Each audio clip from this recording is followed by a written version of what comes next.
Buenas noches. De parte del grupo CIV, Ciencia, Investigación y Verdad, les damos la calurosa bienvenida. El grupo CIV, Ciencia, Investigación y Verdad, es un grupo que estudia e investiga acerca de la ciencia y su relación con temas apologéticos. Como les decía, el grupo CIV, Ciencia, Investigación y Verdad, es un grupo que estudia e investiga acerca de la ciencia y su relación con temas apologéticos, estableciendo un puente entre el análisis racional, que nos brinda la evidencia actualizada, y la información aportada por los textos bíblicos, tanto en su contenido histórico como doctrinal. Nuestro objetivo es dialogar, investigar, esclarecer y divulgar temas científicos, filosóficos, bíblicos, utilizados dentro de un marco apologético.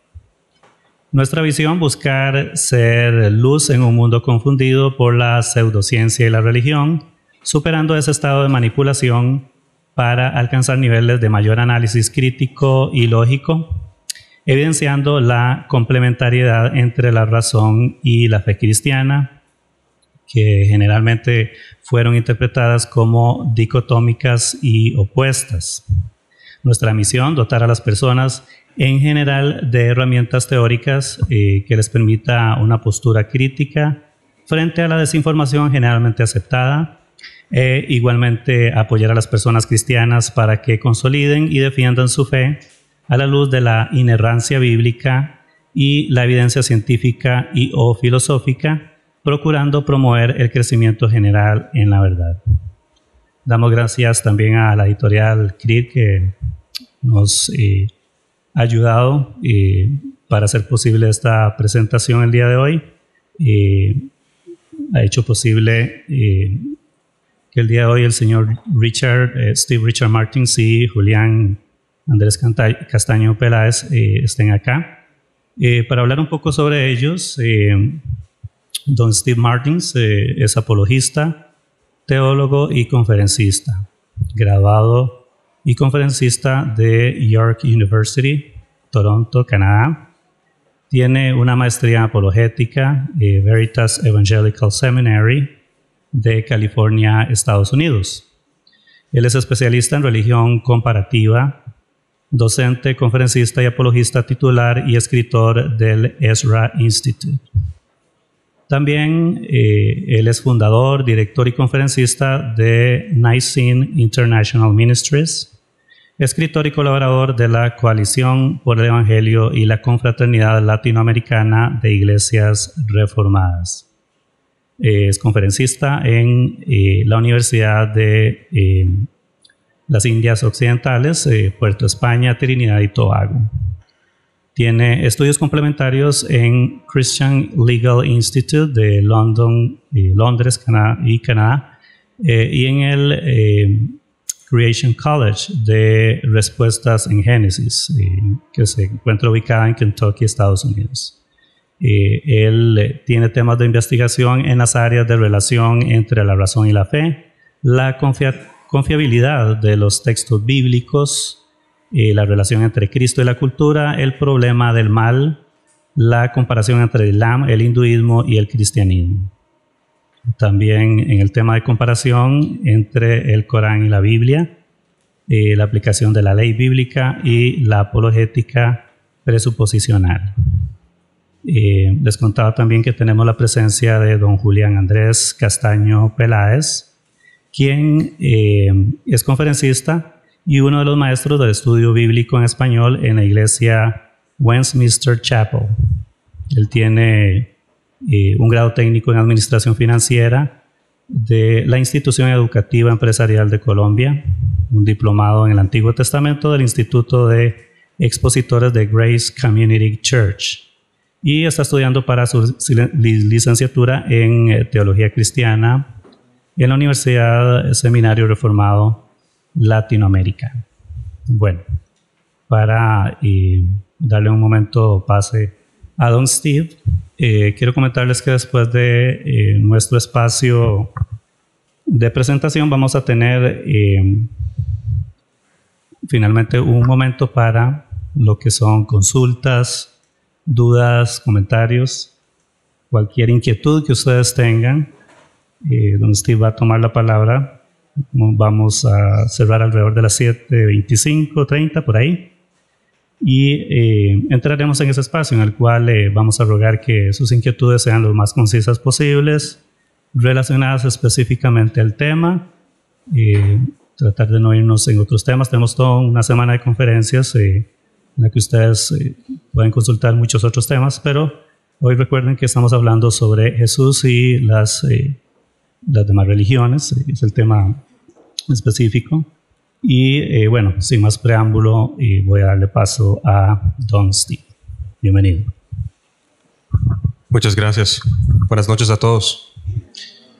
Quiero primero agradecer a Diálogo CIV y también a Editorial LIR por todos sus esfuerzos en organizar este evento y realizar este evento.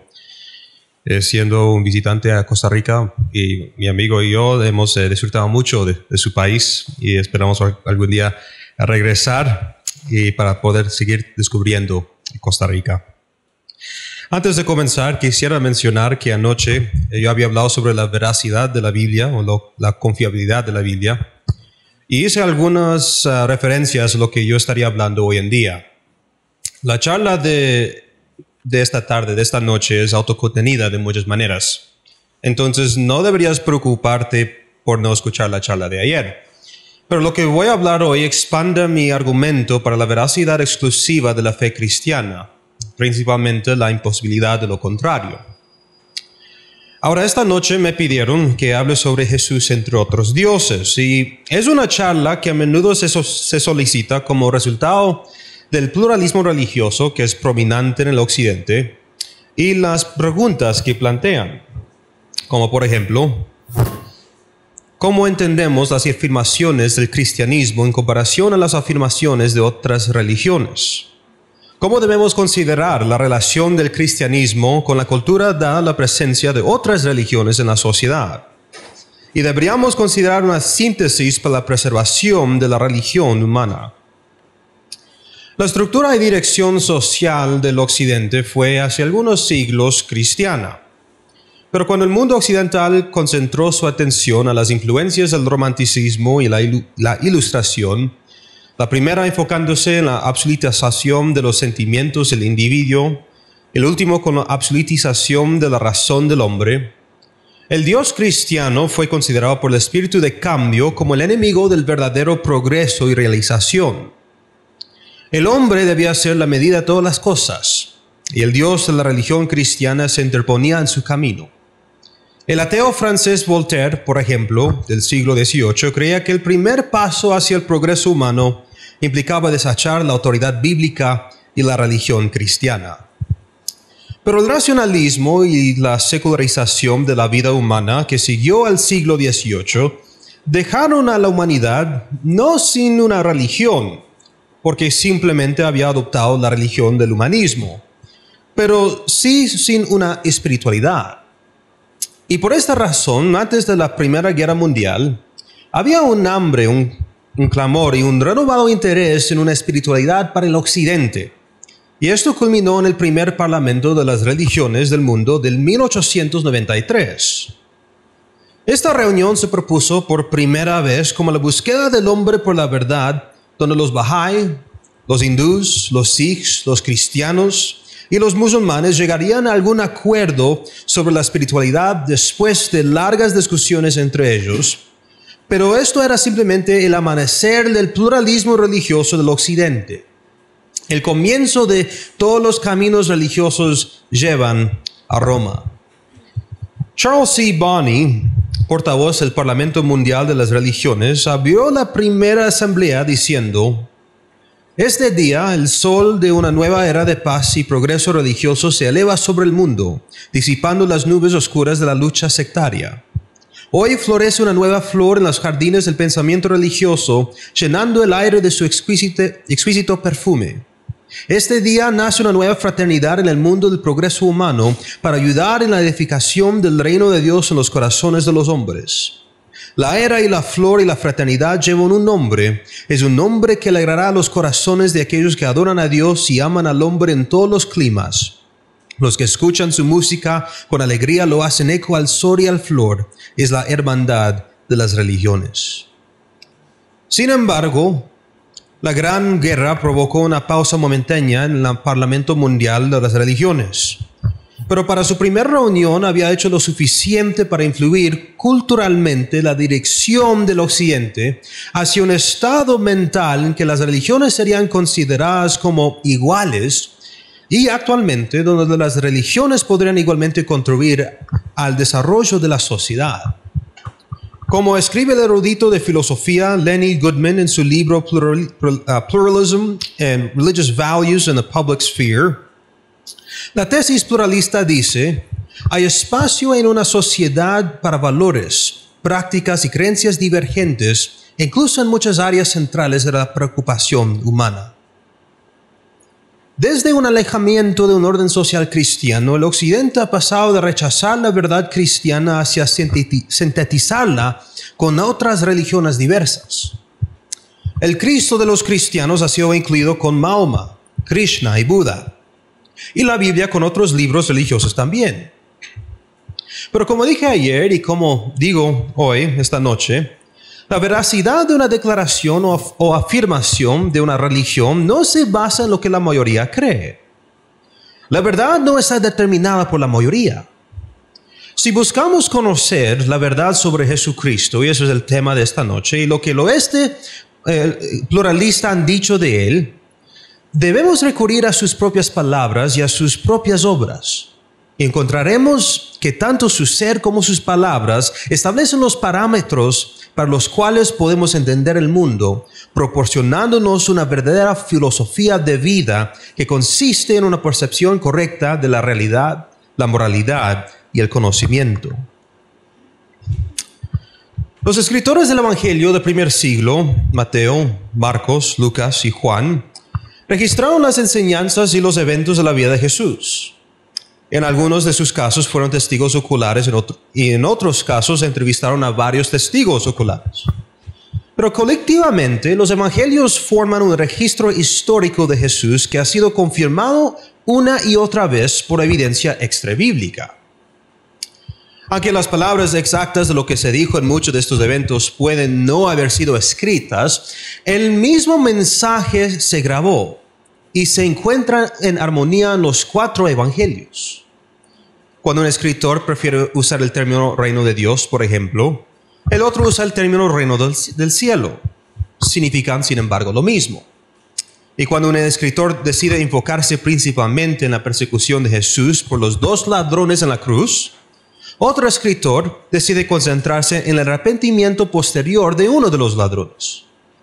Lo que tenemos en los evangelios es un hermoso mosaico de diferentes estilos de escritura, eventos y enseñanzas destacados, todos comunicando una sola narración de la vida y el ministerio de Jesús.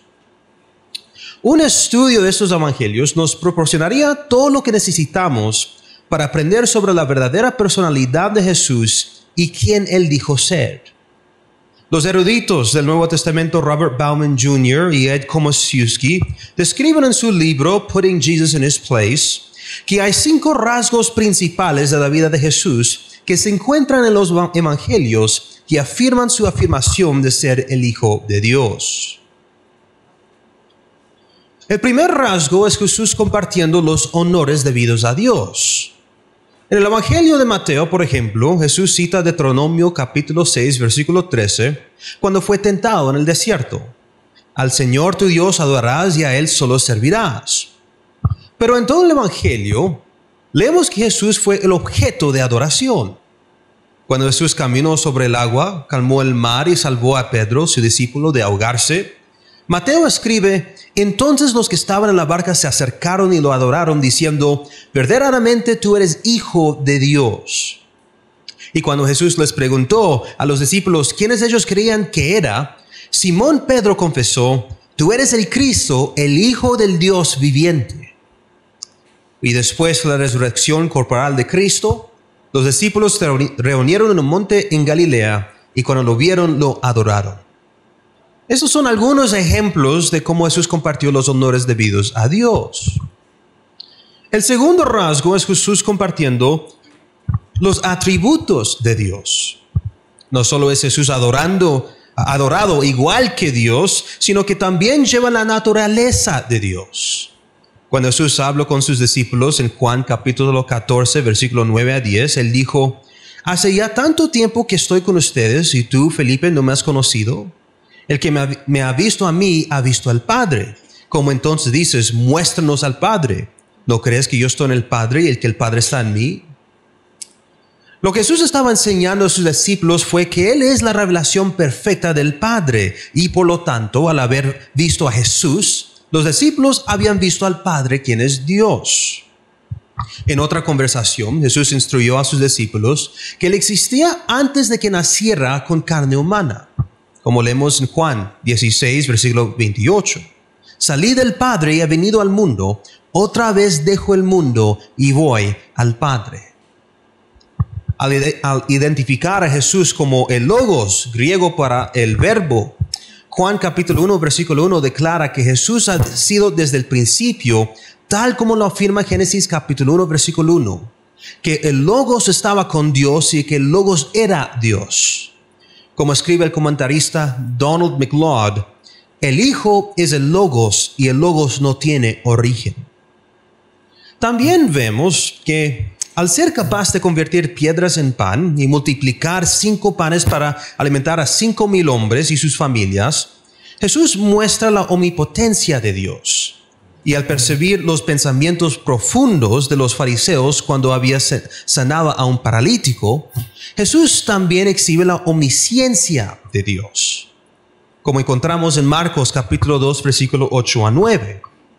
Enseguida Jesús se dio cuenta de lo que estaban pensando, así que les preguntó: ¿qué es lo que cavilan en su corazón? ¿Qué es más fácil? ¿Que le diga al paralítico, tus pecados te son perdonados? ¿O que le diga, levántate, toma tu camilla y anda? El hecho de que Él podía perdonar a los paralíticos sus pecados y cualquier persona sus pecados mostraba la autoridad de Jesús como la de Dios, porque no solo podía sanar la parálisis del hombre, sino que también perdonaba sus pecados como el dador de la ley cuya ley había sido violada. En todos estos ejemplos vemos cómo Jesús había compartido los atributos de Dios. El tercer rasgo es Jesús compartiendo los mismos nombres de Dios. Cuando el discípulo Tomás había visto y tocado el Cristo resucitado, Juan 20, versículo 28 registra que él exclamó: Señor mío y Dios mío. Ahora, esto no fue una expresión de asombro, pero como afirmaron los gramáticos y los lexicógrafos, esto fue una adoración directa de Jesús. Jesús también se llamaba Immanuel, en cumplimiento de la profecía mesiánica en Isaías 7, versículo 14, que significa Dios con nosotros.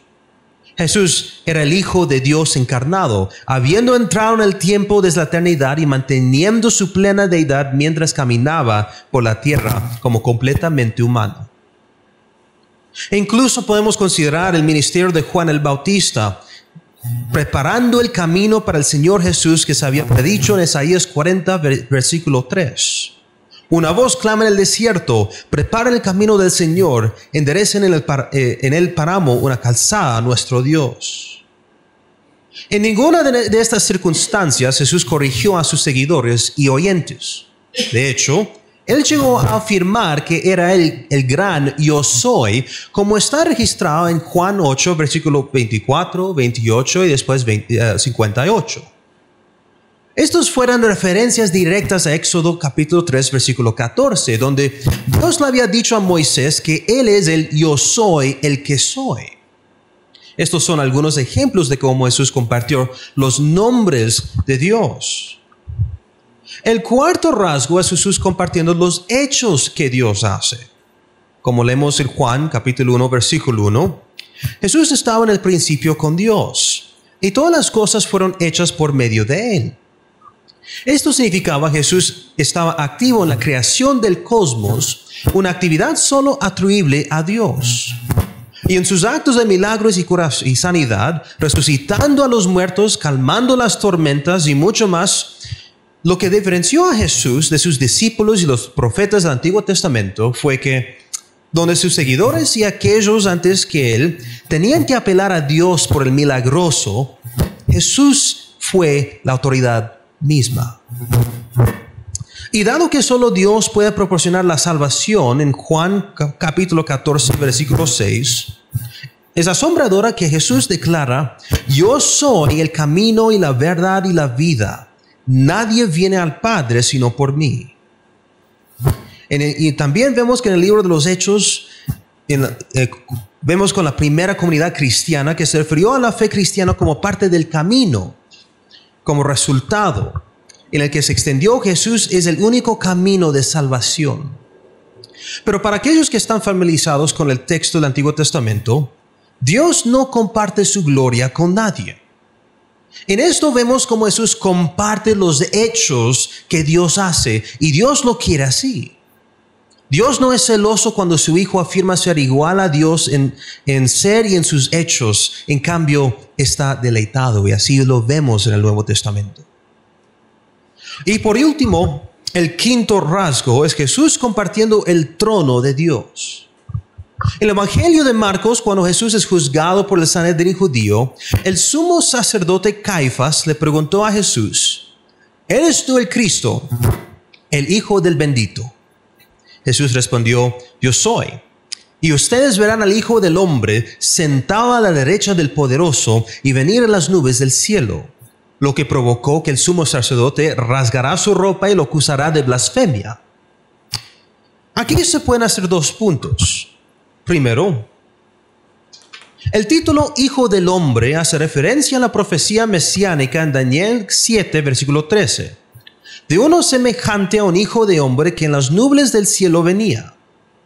Segundo, el erudito Darrell L. Buck afirma que la imagen de andar en las nubes está reservada para Dios, y que fuera de este texto en Daniel, la imagen muestra cuán íntimamente la función del Hijo del Hombre está ligada a la autoridad divina, a pesar de que la descripción es de un ser humano. También leemos en Hebreos 12, versículo 2, que Jesús soportó la cruz, ignorando su vergüenza, y se sentaba a la diestra del trono de Dios.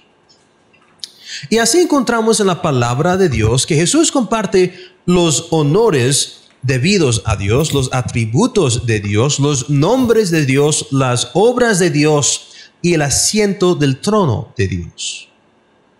Y a la luz de estos 5 rasgos, la afirmación más definitiva de Cristo, que resumen quién es Él y lo que Él significa para el mundo, es Juan 14, versículo 6, que yo soy el camino y la verdad y la vida. Y esto es una afirmación importante, porque ninguna otra figura religiosa en el mundo entero ha afirmado ser el camino exclusivo de la salvación y a Dios, el portaestandarte de la verdad y la fuente de toda la vida. Estas 3 cosas. La fe cristiana gira alrededor de la persona de Cristo, porque Él es quien dice ser el Salvador, el Hijo de Dios y el Señor sobre toda la creación. Ahora, al pretender ser el camino de la salvación, o en afirmarse el camino de la salvación, debemos hacer la pregunta: ¿salvación de qué? Y al afirmar que es la verdad, debemos preguntar: ¿qué es la verdad? Y al afirmarse el camino, también debemos preguntar: ¿qué hace a Cristo el único camino a Dios? Para poder responder a estas preguntas, necesitamos una comprensión básica de la cosmovisión bíblica. Porque si no, no podremos entender las palabras de Cristo como Él quería decir. Cristo, después de todo, también era un rabino, un maestro de la ley, y fue reconocido como tal. Y entonces Él sostuvo el Antiguo Testamento como histórico y divinamente inspirado, como siendo la palabra de Dios, operando dentro de la cosmovisión del Antiguo Testamento como ha sido revelado. Ahora, para los que no han estado aquí ayer noche, quiero de nuevo presentarles la definición de una cosmovisión, cuál es una red de presuposiciones que no son verificadas por los procedimientos de las ciencias naturales con respecto a la realidad metafísica, conocimiento, epistemología y conducta ética, en términos de los cuales cada elemento de la experiencia humana está relacionado e interpretado. Todos tenemos una cosmovisión, un conjunto de presuposiciones o lo que creemos que es verdad, por el cual interpretamos la experiencia humana.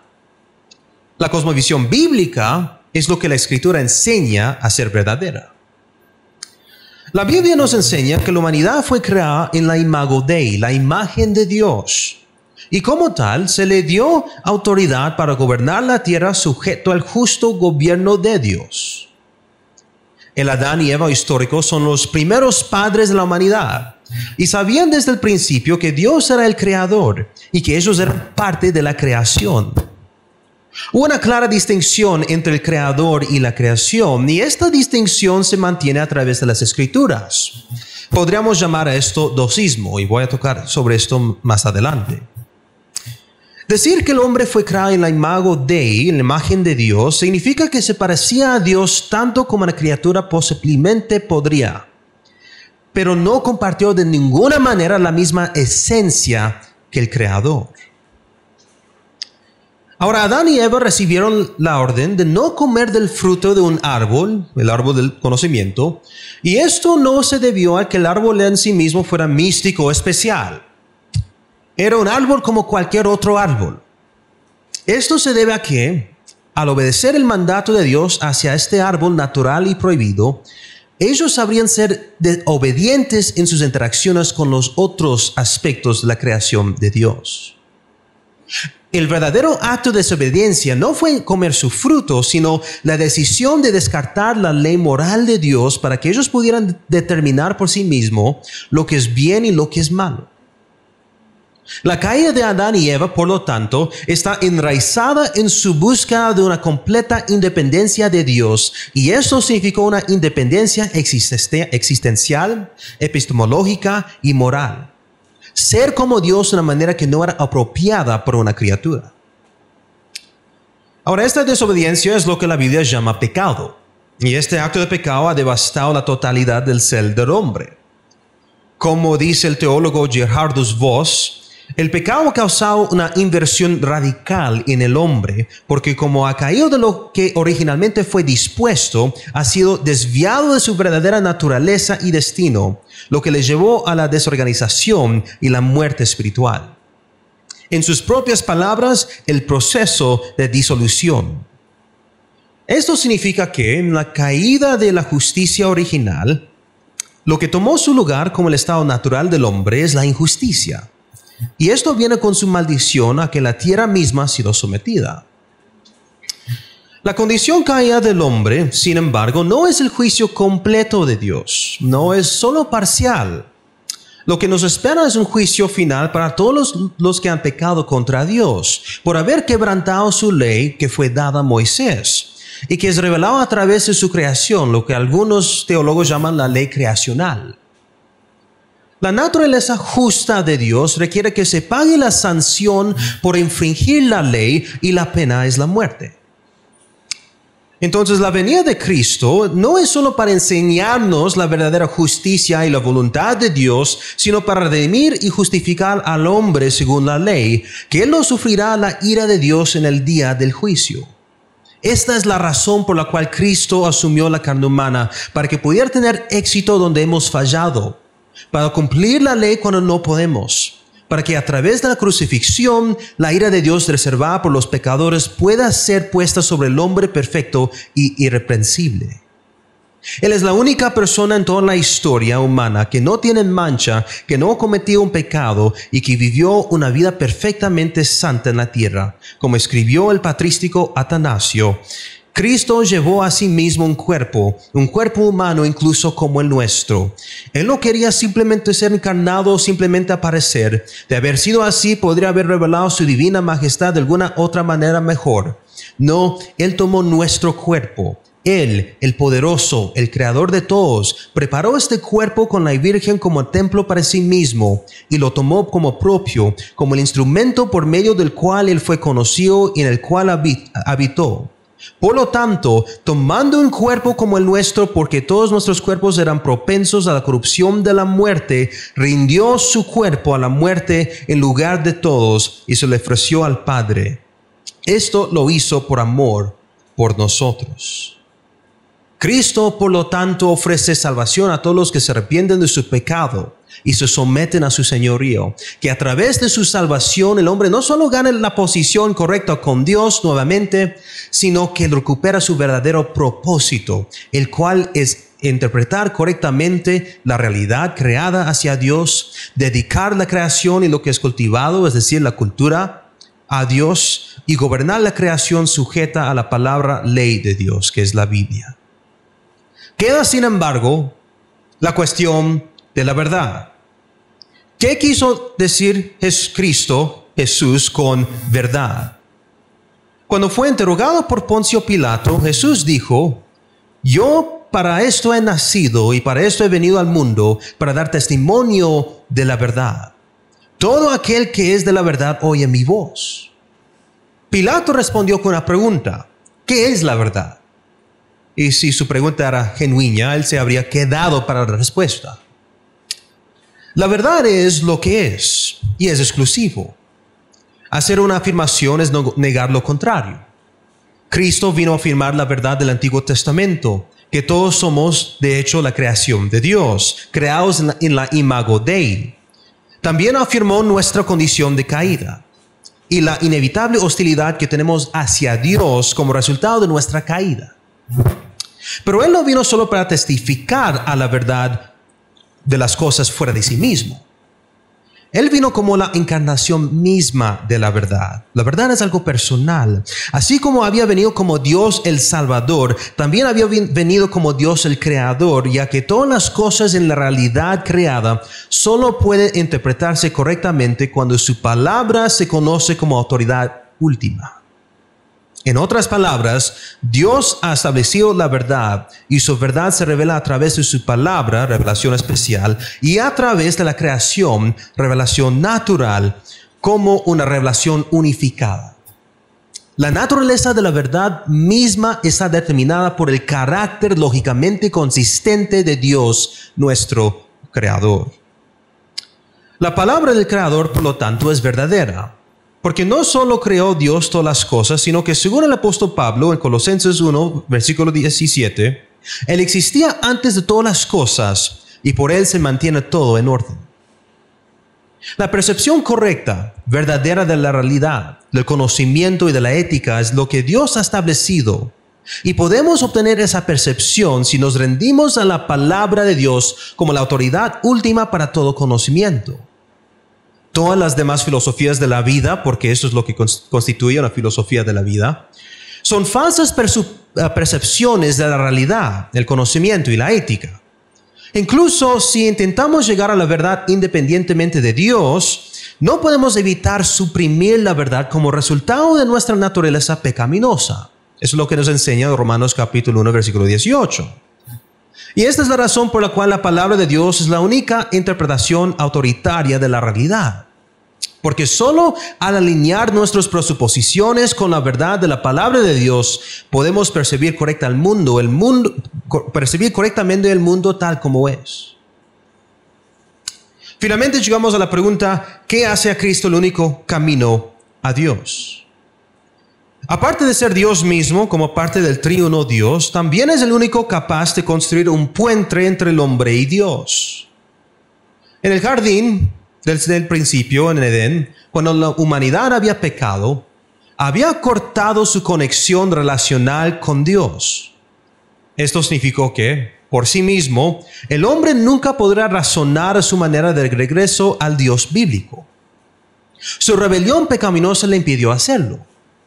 Es por eso que a menudo llega a un teísmo deseado en su razonamiento, pero nunca al teísmo cristiano en la historia de la humanidad. Y al hacer esto, el hombre podría mantener su autonomía y preservar su fingido divinidad como el determinador de lo que es real, moral y conocido. El hombre como la medida de todas las cosas, como el medio de todas las cosas.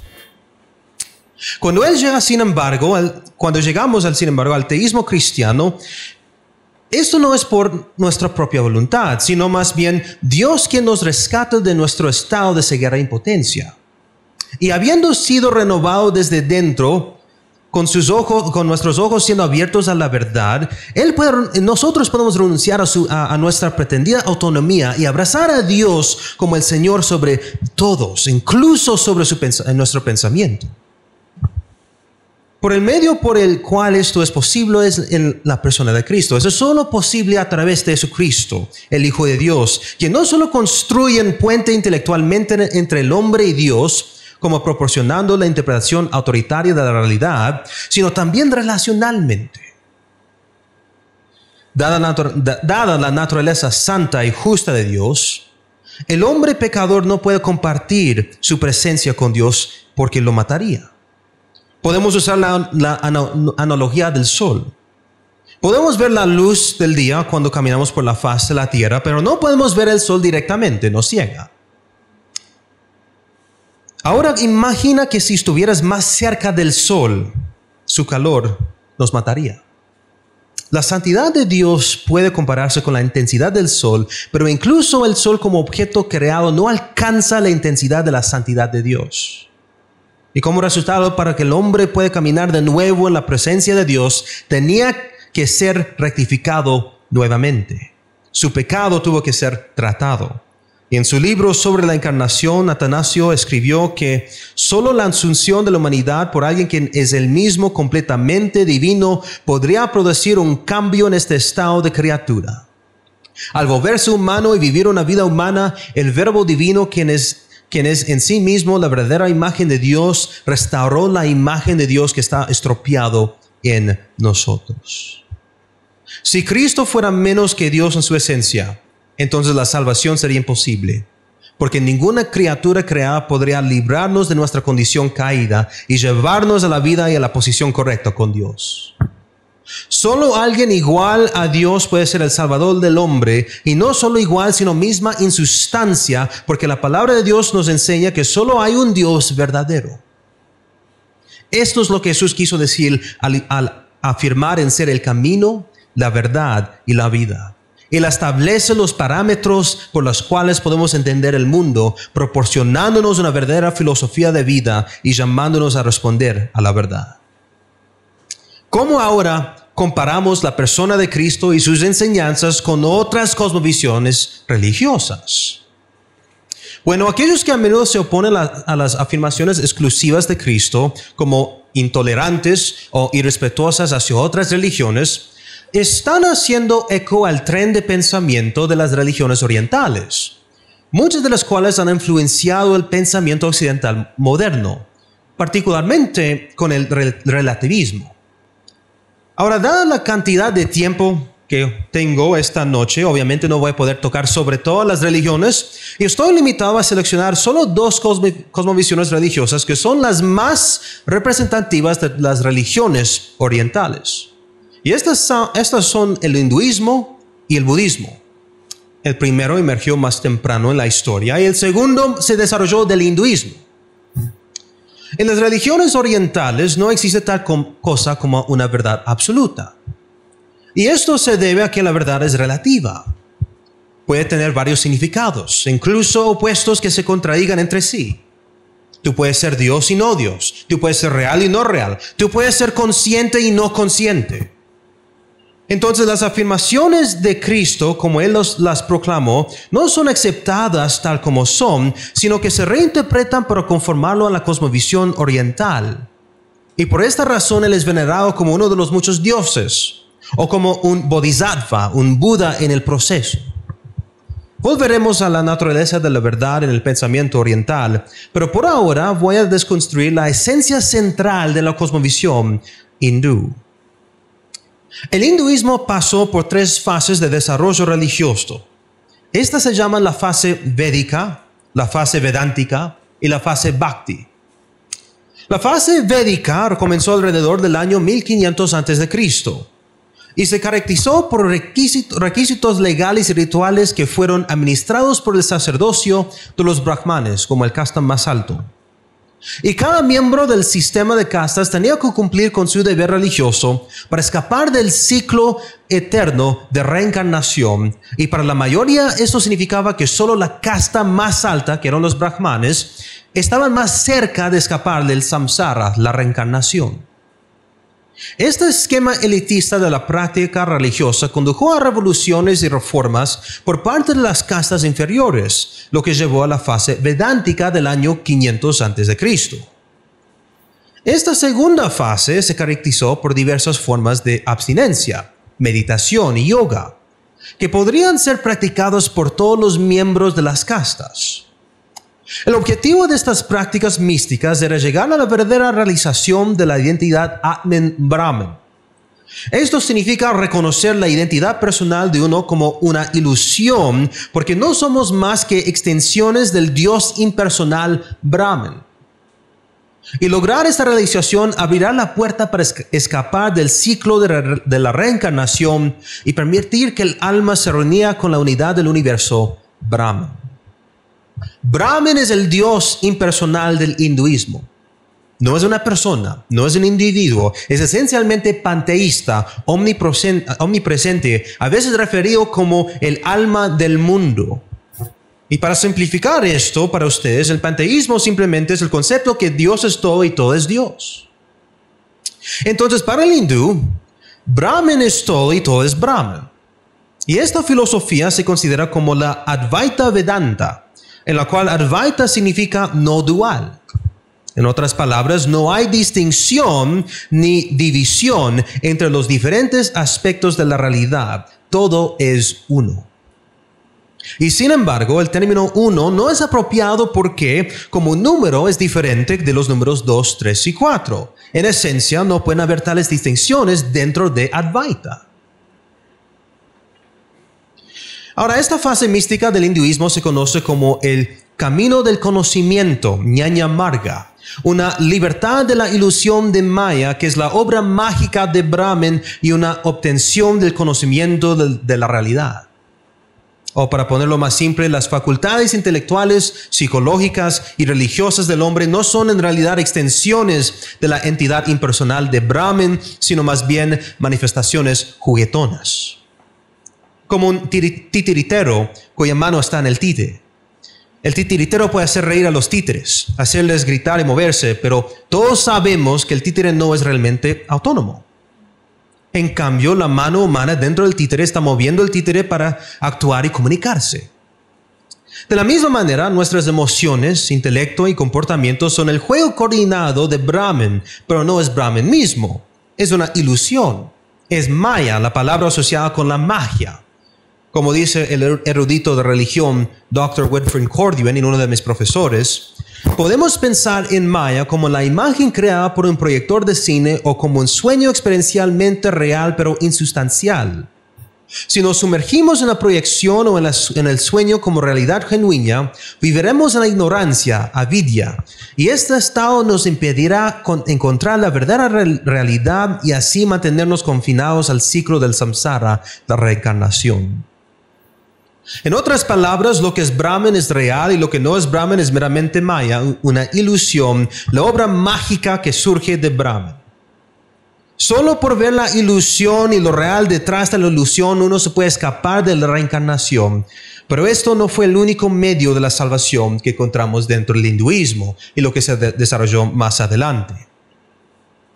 La fase posterior de Bhakti surgió con el texto del Bhagavad Gita, algún tiempo alrededor del año 200 a.C. Y es considerado por los hindús como un libro sagrado y para los no hindús como una literatura épica. En el Bhagavad Gita leemos sobre la historia de Arjuna, un arquero heroico y su conflicto con sus primos, los Kauravas. La historia se centra en el dilema moral de Arjuna sobre si él debe cumplir su deber como guerrero y como parte de la casa de guerreros, o ser asesinado para no derramar la sangre de su familia. Y este dilema moral se resuelve a través de una conversación con su auriga, Krishna, quien supuestamente es el dios hindú Vishnu en carne humana.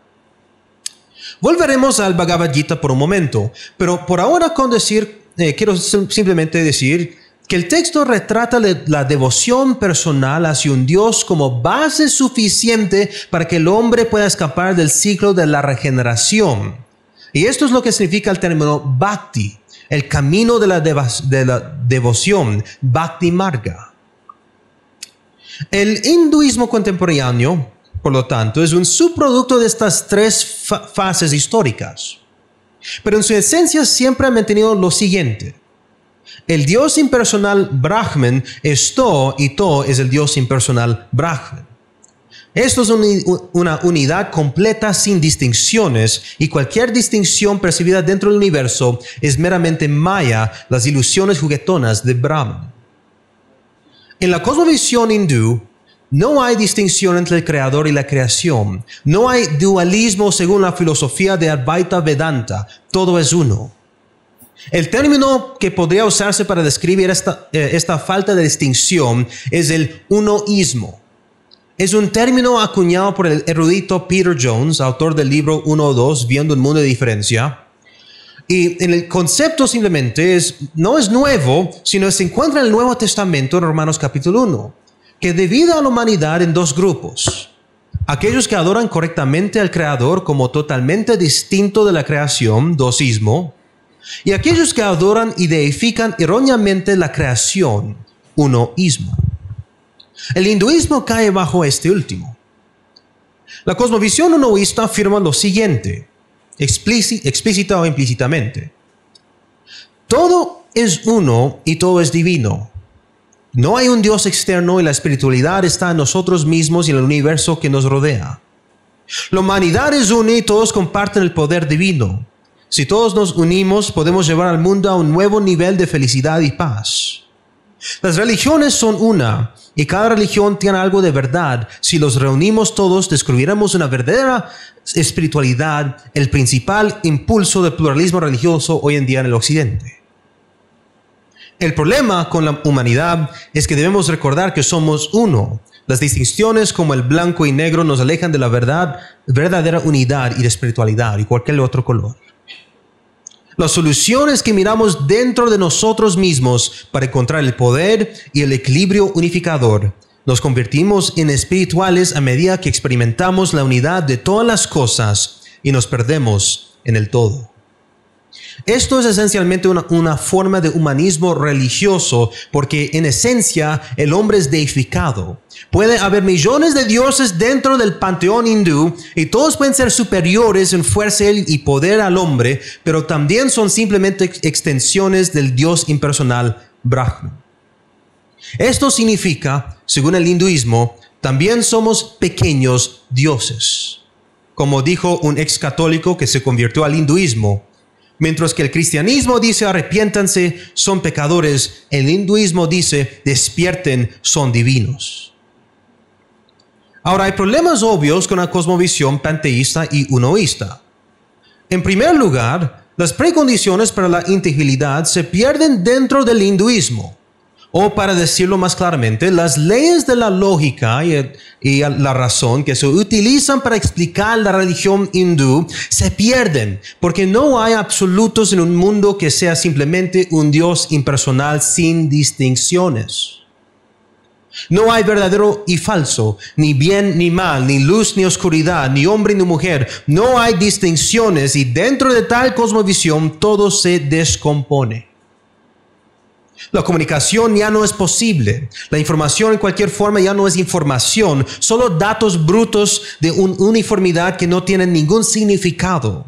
Esta es la razón por la cual el ser humano no tiene valor dentro del hinduismo. Esta es la razón por la cual el alma no es diferente a tu perro, a tu gato o la cucaracha que vive en tu hogar. Las implicaciones pueden ir aún más lejos. No hay distinciones entre seres vivos y seres no vivos. No hay diferencia entre un hombre y una roca, porque son esencialmente extensiones del mismo Brahman. Esto conduce al caos moral, socava los cimientos de los derechos humanos y la libertad, e incluso contradice el sistema de castas hindú y el concepto de karma. Podemos consultar el Bhagavad Gita, que ilustra el desglose moral de una cosmovisión unoísta. Al comienzo del libro, Arjuna dice, no veo ningún bien como resultado de sacrificar a mis parientes en la guerra. ¡Qué alegría para nosotros al asesinar a los Kauravas, oh Krishna! Porque si matáramos a estos asesinos, el mal como el de ellos se nos aferraría. Incluso si ellos, dominados por la codicia, son ciegos a las consecuencias de la destrucción de la familia, de las amistades perdidas por la traición, ¿cómo no debemos comprender que debemos apartarnos del mal? Arjuna lucha con el viejo hombre del pecador, al que el teólogo cristiano Cornelius Van Til se refiere como el estado original de rectitud del hombre antes de la caída. Él reconoce que tomar una vida es malo y que sería mejor ser asesinado que cometer un asesinato contra su propia familia. Es en su discurso que revela la condición humana que la Biblia describe adecuadamente. Me entristece que cuando intentamos asesinar a nuestros parientes en nuestra codicia por placeres reinos, estamos decididos a hacer el mal.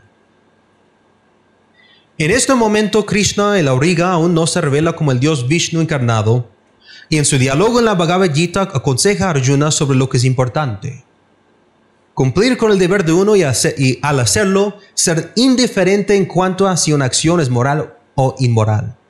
En otras palabras, la cuestión de lo correcto y lo incorrecto no es importante. La moralidad no es necesaria cuando entra en conflicto con el deber de cumplir y adherirse al sistema de castas y su función en la sociedad.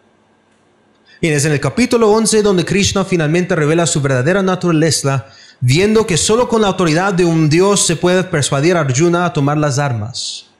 El panteísmo del hinduismo es evidente en su momento de revelación, ya que Krishna en toda su gloria se revela como el Dios Vishnu en la carne humana. He aquí todo el universo, seres moviéndose inmovibles, parados como uno en mi cuerpo, y todos los demás que deseas ver. Arjuna debe aprender a ser indiferente y cumplir la obligación de su casta como guerrero, sin importarle si provoca placer o dolor. Como una cosmovisión unoísta, donde no hay una distinción entre el creador y la creación, sino más bien una combinación de lo divino e infinito con lo finito y lo temporal. Hay una descompostura inevitable de la realidad, el conocimiento y la moralidad. Estas son algunas de las implicaciones del hinduismo, las diversas fallas sistemáticas que lo hacen falso e imposible de adherir. También podemos recurrir rapidismo al budismo y ver cómo se clasifica en el unoísmo. Dado que las doctrinas del budismo surgieron de las enseñanzas del Buda, es importante que tengamos también en cuenta la comprensión básica del origen del Buda. De acuerdo con las tradiciones budistas, el Buda originalmente se llamaba Siddhartha Gautama, un príncipe hindú del clan Shakya. El padre de Gautama era un rey que deseaba la grandeza para el reinado de su hijo, y entonces, en un esfuerzo por preservar su ser y su carácter, lo mantuvo alejado de la religión, la muerte, la enfermedad, la vejez y otros rasgos visibles de la condición humana. Eventualmente tomaría una esposa llamada Yasodhara, que le dio un hijo, Rahula. Ahora, debido a la persistencia de Gautama, su padre le concedió un viaje fuera del palacio real. Pero antes del viaje, el rey envió a sus soldados a purgar el área de su viaje de toda muerte, enfermedad y sufrimiento. Y hay dos versiones de esta historia. La de los hindús, que es que las deidades hindúes se manifestaron como un anciano cercano a la muerte, un hombre con lepra, una procesión de funeral por un cadáver descompuesto y un monje que se retira de la vida. La versión budista de esta historia es que Gautama tomó un giro diferente que estaba planeado y se encontró con un pueblo que no fue purgado por el rey y fue testigo de todas estas cosas. En cualquier caso, lo que Gautama había visto provocó culpa y remordimiento debido a su posición privilegiada como príncipe. Esta culpa lo llevó a abandonar su posición, su familia y su rica herencia, huyendo en la noche del palacio. En un esfuerzo por aliviar su culpa, se dice que él se privó de las comodidades humanas y la buena salud, y después de 7 años de pobreza y daño autoinfligido, decidió lograr su redención o morir de hambre. Y fue estando bajo una higuera durante su meditación que alcanzó la iluminación y se convirtió en el despertado. Él enseñaría desde entonces como el despertado a otros por décadas sobre cómo alcanzar la iluminación, porque todos buscaban ser libres de su culpa y sufrimiento. Y la popularidad que siguió a Gautama eventualmente abrió el camino para que la región budista se desarrolle y emerja. Y es afirmado por los hindúes y los budistas que el día en que Gautama murió por intoxicación, había escapado del ciclo de la reencarnación y se había unido al nirvana, cual es Brahma para los hindúes, pero algo bien diferente para los budistas. Por supuesto, no había manera de verificar esta creencia, pero se convirtió en el pináculo de esperanza para muchos en el este. Según las enseñanzas del Buda, que más tarde se ampliaron en el canon Pali, que son las escrituras budistas, el mundo es completamente impermanente. En otras palabras, toda la realidad visible es una ilusión. Y esta ilusión está en un constante estado de flujo. Como resultado, ningún ser humano puede aferrarse a algo, incluso si ese algo era permanente, porque todo es una ilusión.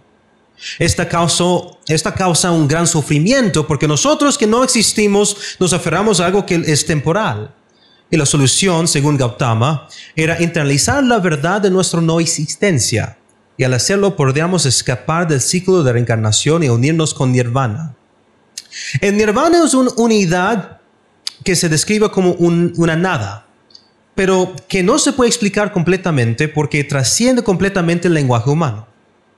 Esta es la versión oriental del ateísmo, descartando a todos los dioses como anhelo por lo permanente, pero en oposición al racionalismo y materialismo que caracteriza el ateísmo del occidental, el budismo se enorgullece con su irracionalismo y misticismo. Para internalizar las enseñanzas del Buda, el hombre debe aceptar las 4 verdades nobles, cuales son vivir y sufrir. El sufrimiento es causado por un aferrarse a algo.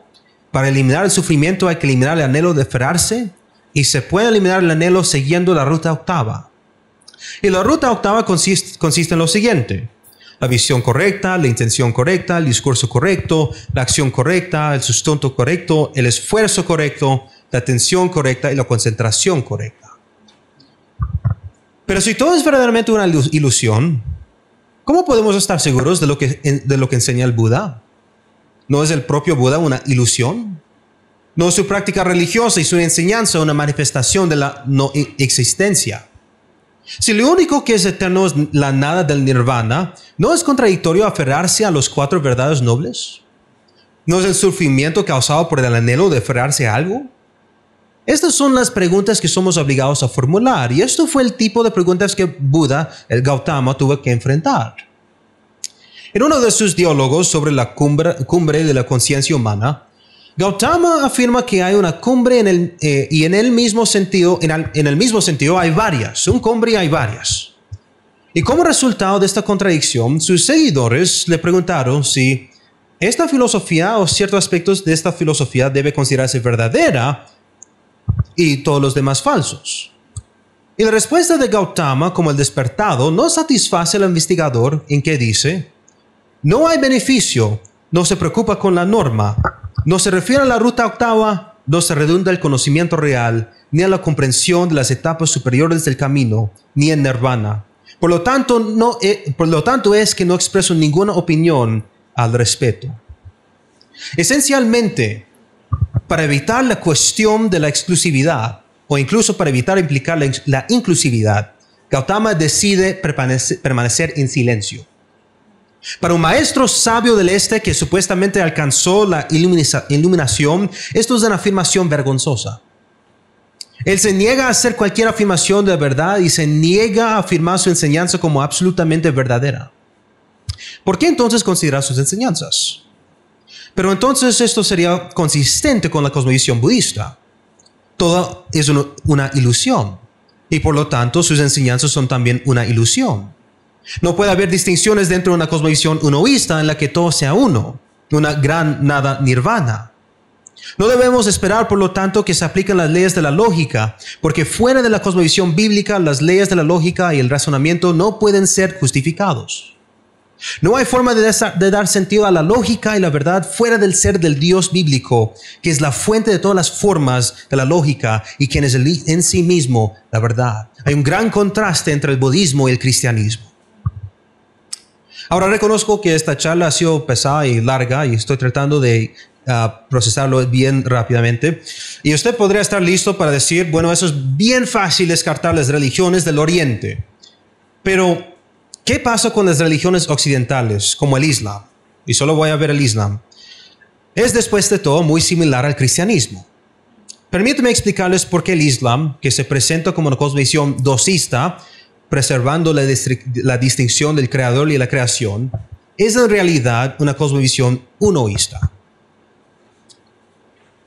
Según la doctrina islámica de Tawhid, Allah es una unidad absoluta.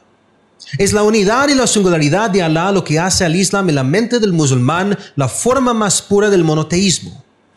Y dada la doctrina de Tanzi, en la cual la creación está completamente separada del creador, debe haber una distinción entre el creador y la creación que es vital para la comprensión de la integridad de la experiencia humana. Los filósofos lo llaman el predicamento de la realidad. Pero si examinamos el texto coránico, las tradiciones islámicas, el hadith, y los comentarios que siguen, descubriremos una tensión dialéctica entre la trascendencia absoluta de Allah y la igualdad de Allah con toda la creación. Los comentaristas Shihab al-Din al-Alusi y Muhammad ibn Ali al-Shawkani afirman que el Corán describe a Allah como absolutamente trascendente, no teniendo ninguna semejanza con la creación en absoluto. Esto es problemático porque decir algo acerca de Allah teológicamente o incluso pensar y conceptualizar a Allah es negar su trascendencia absoluta y hacerlo conocible. Y según el Islam, este es el pecado de shirk, la asociación ilícita de Allah con cualquier cosa creada. Como escribe el comentarista Fadl Allah, la facultad mental no puede alcanzarlo en su misterio esquivo y oculto. Allah es esencialmente incognoscible, inaccesible, ininteligible para la mente humana. Y esto se debe a que no existe una posible semejanza entre Allah y la creación. Nada que lo ate a este mundo. Y si por lo tanto no se puede saber realmente nada sobre el creador, entonces no se puede saber nada acerca de la creación, porque decir que la creación refleja el creador es shirk, la reducción de Allah de su trascendencia pura, y es esencialmente un pecado dentro del Islam. Pero curiosamente, así como el texto coránico brinda apoyo a esta trascendencia absoluta, también proporciona apoyo para la igualdad de Allah con la creación. A pesar de la absoluta trascendencia de Allah, el Corán también describe a Allah como la voluntad de todas las cosas, y dado el significado implícito de sus pasajes de apoyo, Allah se vuelve indistinguible de la naturaleza y el destino en sí mismo, porque todo se convierte en expresión de voluntad pura. En otras palabras, porque nada existe fuera de la voluntad de Allah, porque nada pasa sin que sea una extensión de Allah, según Al-Ghazali, entonces Allah es todo, como él mismo escribió.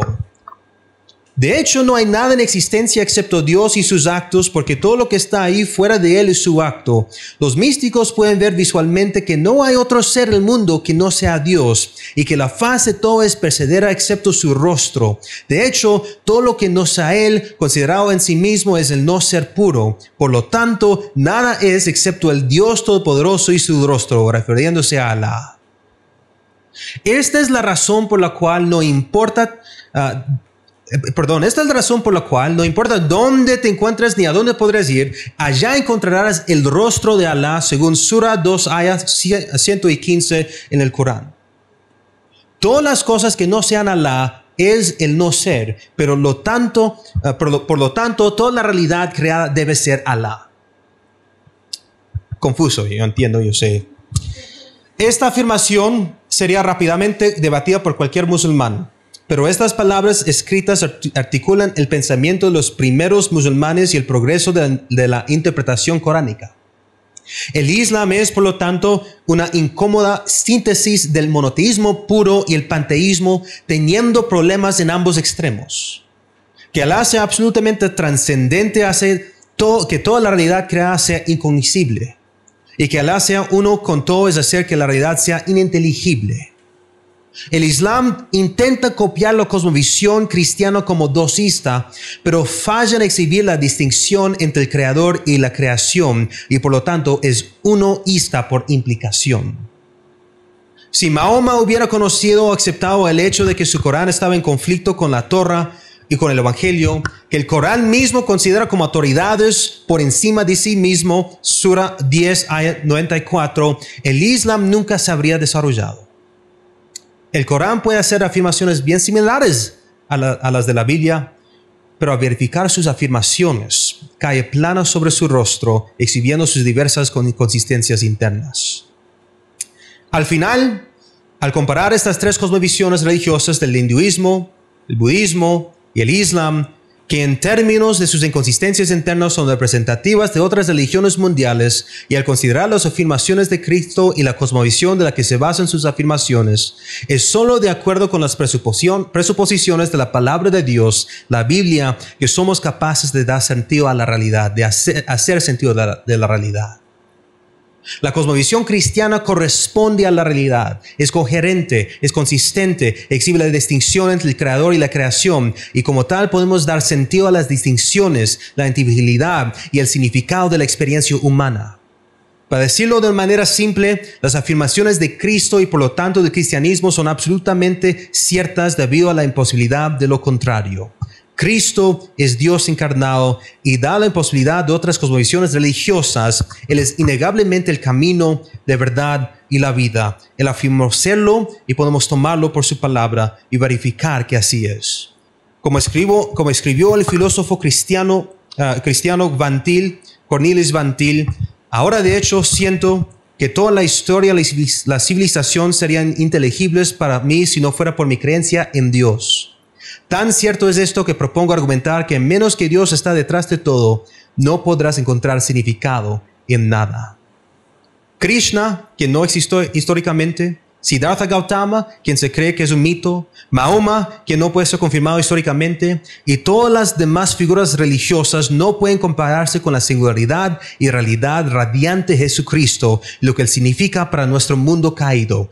Cristo es el camino de la salvación y la redención, el portador estándar de la verdad, el dador de la vida y el restaurador. Nadie puede venir al Padre sino a través de él, y conocerlo a él es conocer al Padre. Y eso dice algo bien importante sobre el pluralismo religioso. Significa que no puede haber síntesis, ni suplementos, ni mezcla entre verdad y error. Esto es significativo, porque a medida que el Parlamento Mundial de Religiones continúa reuniéndose para la aplicación de la religión a la sociedad, en 2018 va a ser mi ciudad de Toronto, ninguna cultura verdadera emergerá jamás de una religión sincretizada. Y por cultura verdadera me refiero a una cultura que está arraigada estructuralmente en la palabra de Dios y dirigida a Él en la adoración correcta. Esta es la práctica de la verdadera religión, que puede hacer sentido de la realidad y construir sobre esa base.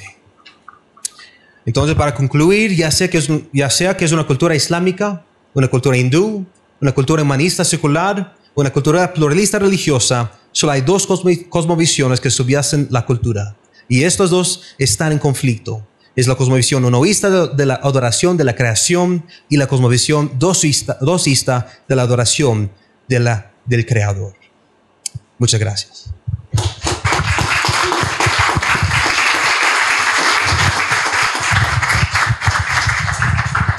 Muy bien, muchas gracias, Steve, por tan amplio panorama, mucha información, muy interesante. En este momento quiero indicarles, como lo hicimos al inicio, que vamos a abrir un espacio para que quienes tengan consultas, dudas, inquietudes, por favor, las expresen en este momento, siempre con los parámetros de respeto, siendo concisos, tratando de enfocarnos en el tema. Hay otros temas que estamos tratando durante la semana y tal vez alguna pregunta usted la puede enfocar en otra conferencia, si es pertinente, pero recuerden el tema Jesús y los otros dioses. Bien, cualquier persona que gusta pueda en este momento hacer su intervención.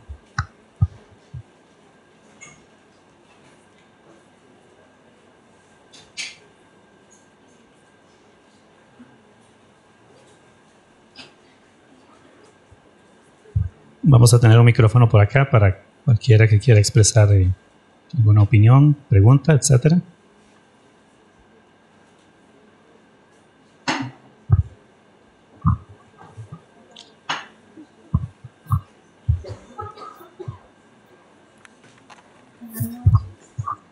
que prender. Buenas noches, ya que nadie habla. Bueno, felicitarlo por una conferencia que tiene fundamento histórico, doctrinal, y que sobre todo se atreve a presentar la verdad, o por lo menos definitivamente una fundamentación frente a las modas que atacan, sobre todo se aprovechan de la ignorancia para manipular a la gente. Así que muchas gracias. Respecto del docismo y del unismo, en realidad pretender que el todo es uno y que el uno es el todo es desde la filosofía una falacia. Es una falacia semántica, porque nunca se establece qué significa uno y tampoco se define qué significa todo. Entonces, cuando ni siquiera podemos definir de qué estamos hablando, es muy delicado, pero es típico de este tipo de cosmovisión, en la que no hay definición de nada, en la que hay mezcla de todo y no sabemos ni de qué estamos hablando nunca. Y Occidente también es superior. Me atrevo a usar esta palabra que es prohibido decir, porque en nuestra sociedad es prohibido usar la palabra superior e inferior. Pero cuando no somos relativistas sabemos muy bien que hay verdades superiores y verdades inferiores. Si yo digo que 2 más 3 es 5 y si yo digo que 2 más 3 es 8, hay criterios superiores y hay criterios inferiores. Eso es inevitable, nos guste o no en nuestra cultura. El relativismo es inferior. El relativismo es inferior porque el relativismo renuncia a la verdad, renuncia a la realidad. Y eso no lo invento yo, nada más vayan, estudien filosofía. Y decir que todo es uno y que uno es todo es absolutamente insostenible desde el punto de vista lógico. Ahora, es una moda que le gusta mucho a la gente, que se disfraza de amor, se disfraza de paz, pero la mentira nunca es paz. La mentira es mentira. Y nada más quería felicitarlo. Si hubiera que ahondar en el tema, con mucho gusto, desde la filosofía. Gracias. Muy bien, muchas gracias. ¿Alguna otra persona? Okay, un momento.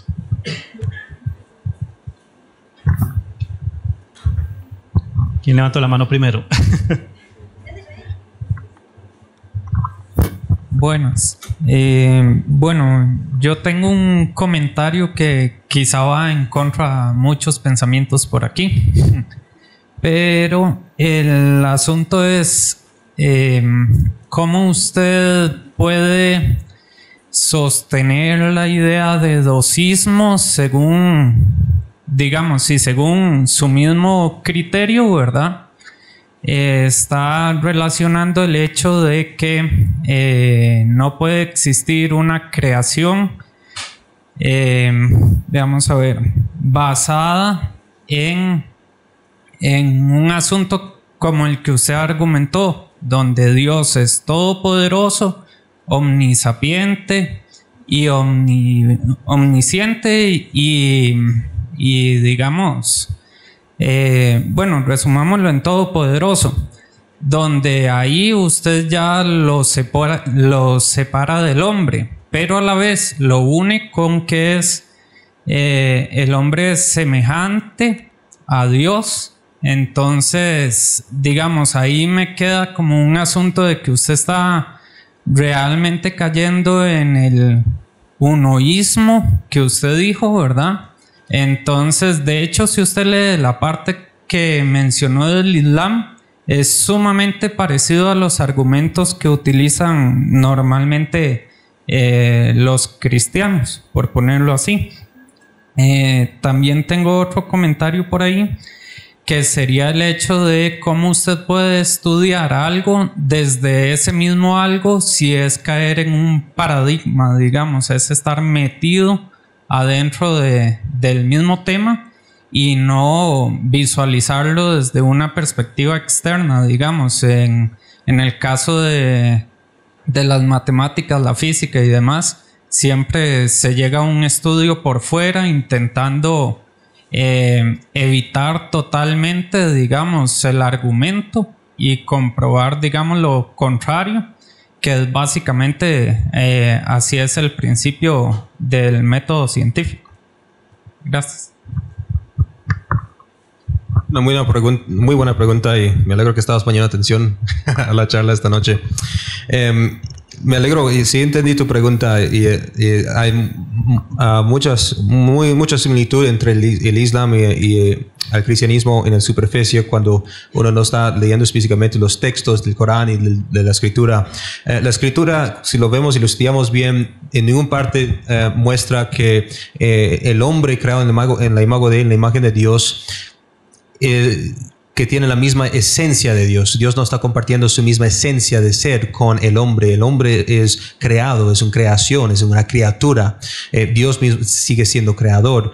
En ese sentido, en que no comparten el mismo ser, entonces hay una distinción ahí. ¿Qué significa que el hombre es creado en la imagen de Dios? Bíblicamente, significa que el hombre es una personalidad. El hombre tiene capacidades intelectuales. El hombre es inteligente. El hombre tiene sentimientos. El hombre puede entender el mundo. El hombre puede interactuar con su realidad. Entonces, algunas calidades que encontramos en Dios infinitamente, pero limitativamente en el hombre. Entonces, vemos una similitud, pero no están compartiendo la misma esencia, son diferentes. Entonces, eso para aclarar. Ahora, comparando eso con el Corán, si algún día decides estudiar el Corán y el texto es bien simple para hacerlo, para destacarlo, vas a encontrar que el Corán no hace, sí hace una distinción, pero no hace ninguna similitud entre Alá y el hombre. Alá no puede ser comparado con el hombre, no puede tener ninguna similitud con el hombre, porque eso sería blasfemia, eso sería como un insulto al Alá mismo. Y como resultado de eso, de falta de similitud, diciendo que la creación no puede reflejar al creador, esencialmente Alá se convierte en algo absoluto y aislado, como una unidad o singularidad, aislado que no se puede saber ni conocer ni nada. Pero al mismo tiempo, por eso dije que el Islam sí se puede caracterizar como el unismo, pero no es tan claro, porque hay una tensión entre sí mismo, porque de esta manera vemos sí una distinción entre el creador y la creación, en que Alá es totalmente diferente de la creación, pero al mismo tiempo el Corán también afirma que es contradictorio, que Alá es todas las cosas. Y el texto que yo he puesto en mis expositivas de Ghazali es un comentarista medieval islámica que es respetado y reconocido por todos los musulmanes, por la mayoría.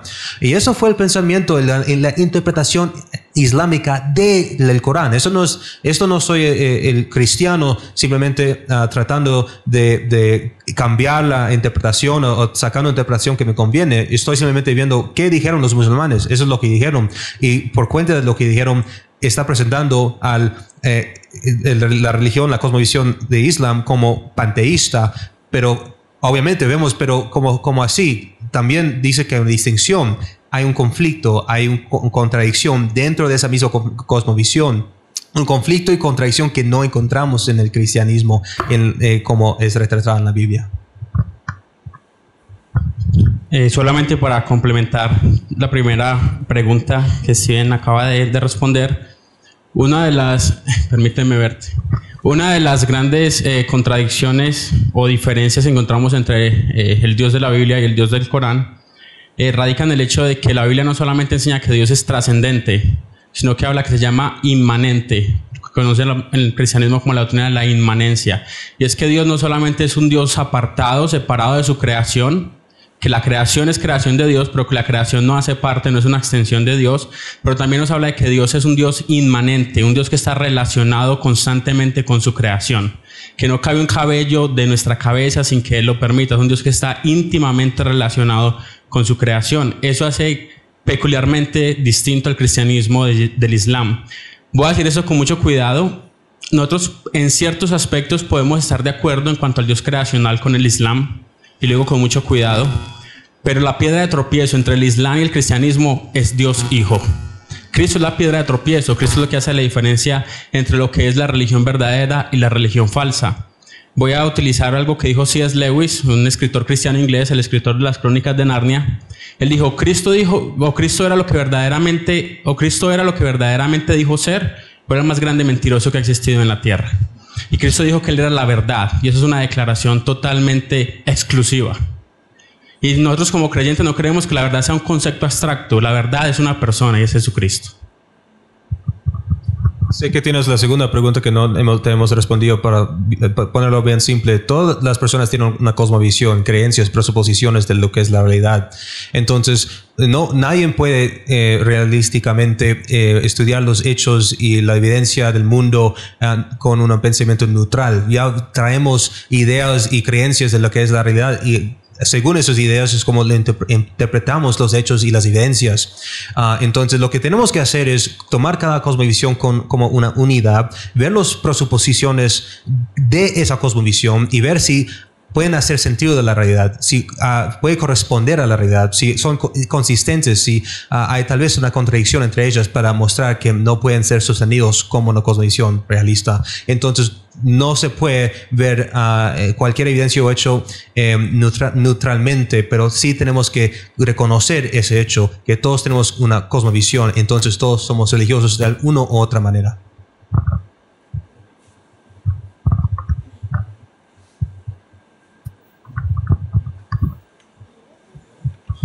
Gracias. Para tratar de aclarar un poquito, son preguntas muy interesantes. La segunda se me fue, pero me parece que puedo complementar un poquillo. Ahí hay una confusión en tu pregunta. El hecho de que haya un creador y una creación ya es dosismo. Ahora bien, si el creador crea a un ser a semejanza de él, eso de ninguna forma significa que el uno es todo y que el todo es uno. De ninguna manera significa que ese ser humano es lo mismo que Dios. Eso es una falacia, ¿verdad? Porque la semejanza no es un continuo de la esencia, nunca.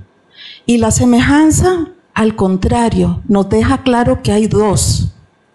Porque si tú eres semejante a otro, significa que hay otro. Está incluido el dosismo. Así que ahí hay una confusión muy clara, que es una confusión lógica.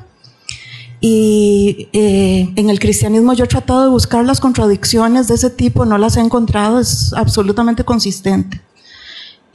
Siempre se conserva la separatidad y se une, sí, hay un Dios que se une al ser humano, pero conservando siempre la separatidad. Eso es clarísimo. Okay, no hay continua. La segunda pregunta no la recuerdo.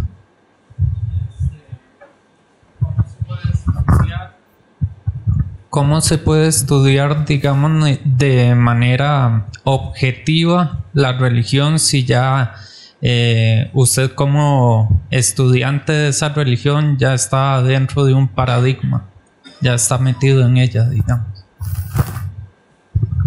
Lo que está sucediendo hoy no es un solo paradigma.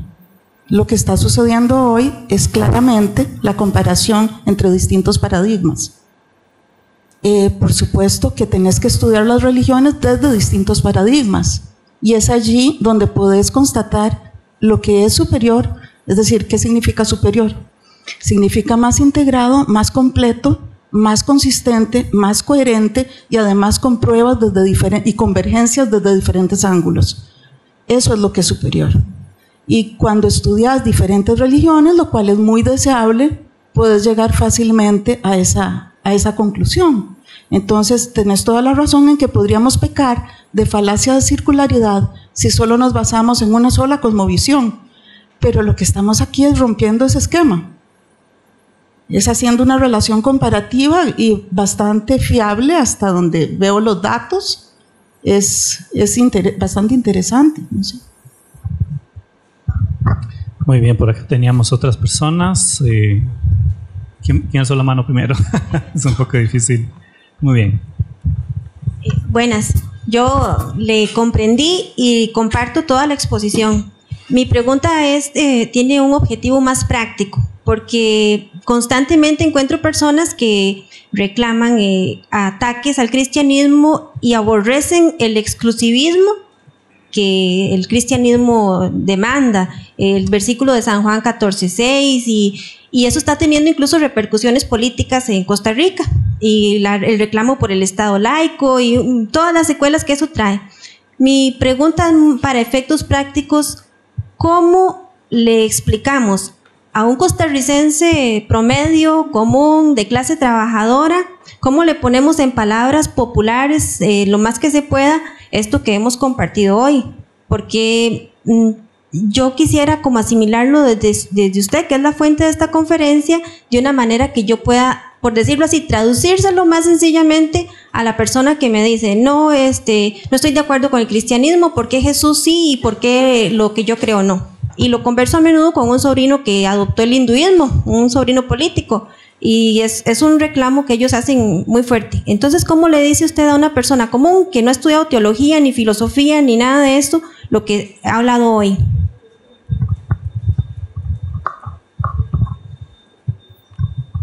Bueno, Steven me concede el privilegio a mí.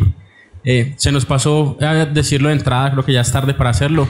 Es bueno hacer las preguntas con nombre para que podamos tener una interacción más personal. La forma práctica de aterrizar todo esto a la realidad.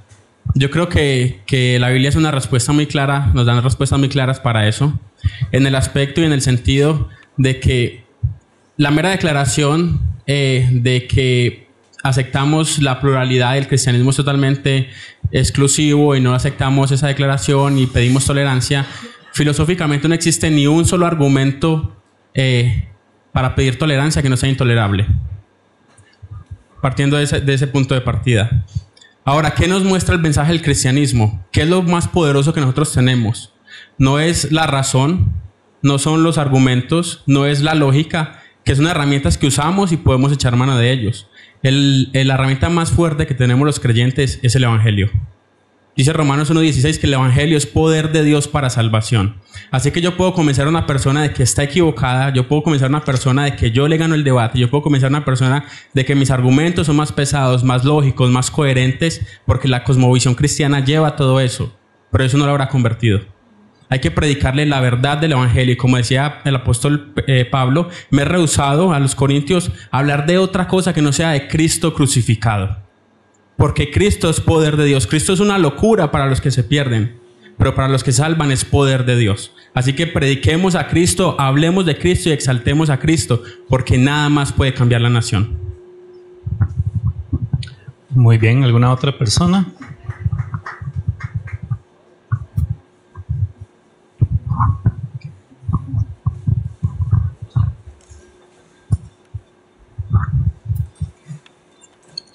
Me parece poderoso tu concepto del argumento de la imposibilidad de lo contrario. Pero me gustaría que ahondes un poco de cómo puede demostrar esta imposibilidad ante la cosmovisión del materialismo metafísico o ante cualquier cosmovisión. Como vaya un poco más profundo en esto, porque me parece como una habilidad de cerrar la boca de todos. ¿Pero cómo? Muy buena pregunta. Para responder a tu pregunta, esencialmente lo que tenemos que hacer es mostrar que la persona que tiene una cosmovisión diferente al cristianismo, que no tienen un base por donde pueden estar viviendo o por donde pueden estar parándose. Y lo que quiero decir con eso es, tenemos que ver las implicaciones de las otras cosmovisiones. No estoy refiriendo solo al hinduismo, solo al budismo. Las personas hoy en día en el occidente han tratado de tomar diferentes componentes de diferentes cosmovisiones y formar su Frankenstein y tratar de vivir de tal manera. Y nuestro deber es, podemos en verdad vivir con esos principios contradictorios.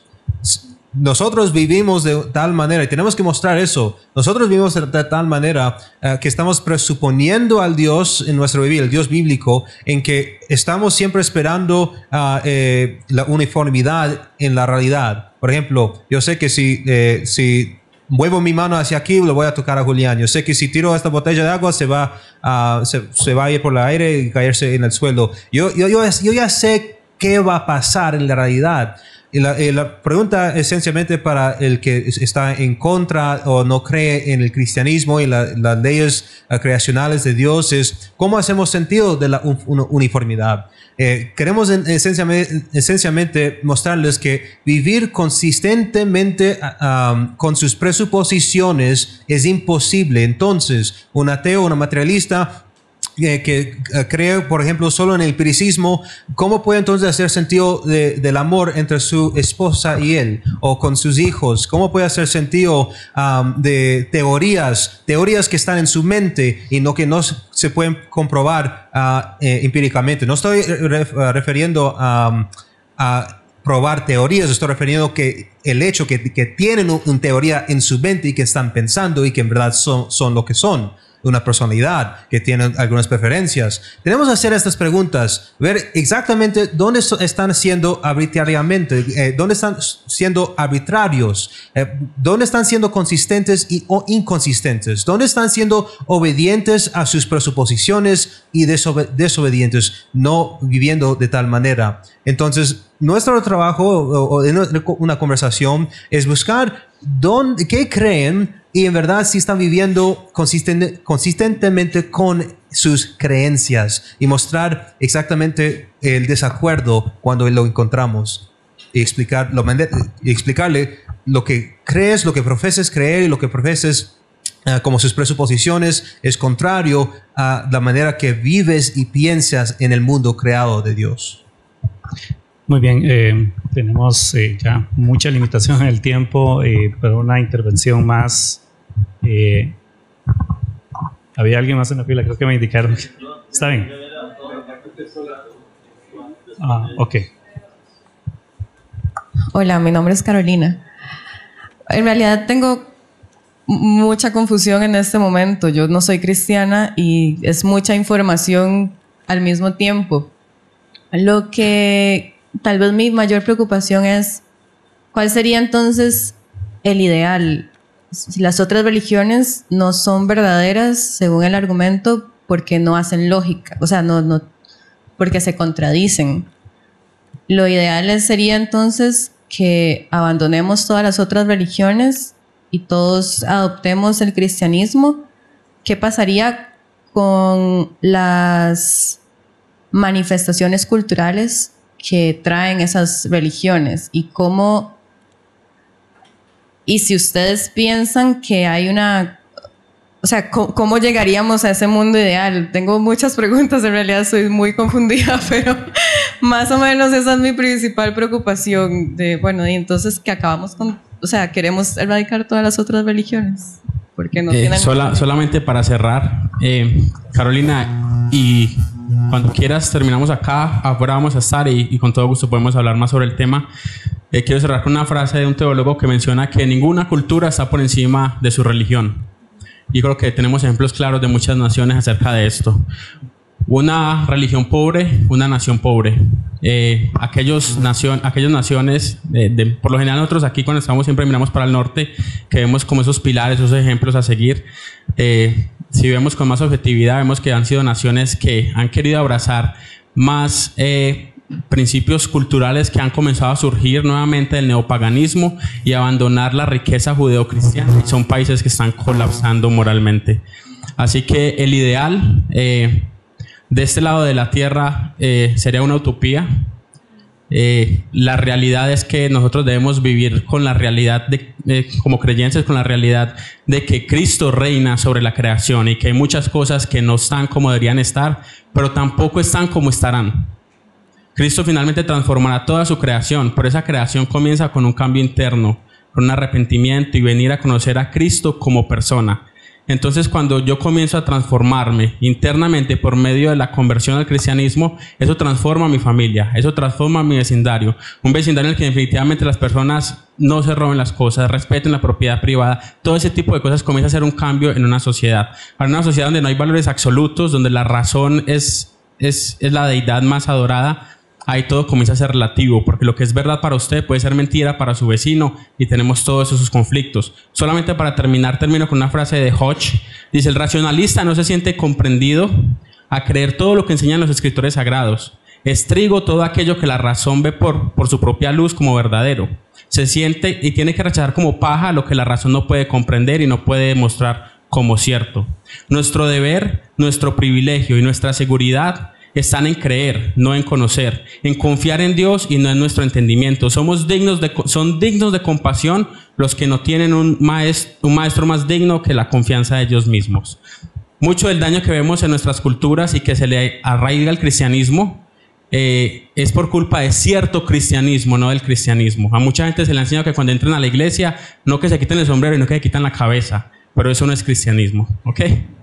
Gracias. Muy bien. Lamentablemente el tiempo se nos ha ido. Yo sé que deben haber más consultas, más inquietudes. Les recordamos que somos el Grupo CID. Nos reunimos todos los lunes a las 6. Acá en unas instalaciones que alquilamos de la Iglesia Bautista. Es un equipo de personas provenientes de todo tipo de lugar y de instituciones. Está abierto para el público, cualquier persona que quiera tocar estos temas: filosofía, ciencia, apologética, etcétera. Tenemos todo este ciclo de conferencias que viene ahora. Bueno, está ya avanzado hasta el viernes y los invitamos. Queremos agradecer a la Universidad de Costa Rica por abrir este espacio de diálogo, de presentaciones, a Steve y Julián por darnos toda esta ilustración el día de hoy. Les agradecemos su presencia. También nuevamente agradecemos a la editorial CLIR por su patrocinio para estas conferencias. Y tenemos un refrigerio ahí atrás. Por favor, sírvanse. Lamentablemente tenemos que abandonar ahorita el espacio y movilizarnos afuera. Muchas gracias.